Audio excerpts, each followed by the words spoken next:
Kanu Kapor.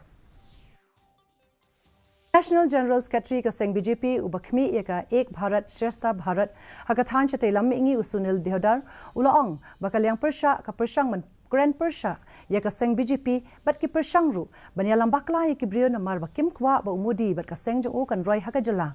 Liang ru bakalat ka bala ban khanglat ya kani ka jing bishni kalong ban let ya kan du ya ki brio bat pin ko ngu ya ki Liang ru ba menchwa hagowa ka Seng BJP ka dan tang ar la ni laingot ki MLA Henry hakini ki shiphaus nem bala let hapo ka jingalam ka sarkar BJP kam shimdon kanu kanu ka jingjia bin ban ki san bat ki roi namar baka Seng kam doni e ban Pyrshah yanu kum ju ru ya ki Kristan Liang shu udon ka jinget habaro ki nonyalam jong ka mig halia bakin long ki ban train na ka benta ka bha ka miat jong ka Seng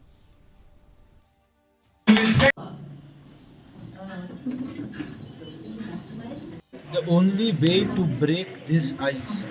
is to go to people and convince them. As Goa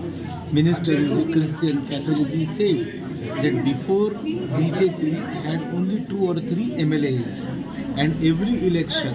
there was a strong campaigning from Congress specifically that if BJP comes to power then all Christians will be finished like that. And now he is telling that last 10 years BJP government is there and many Christian ministers are there, MLAs are there, and nothing has happened to Christians. Rather they are flourishing.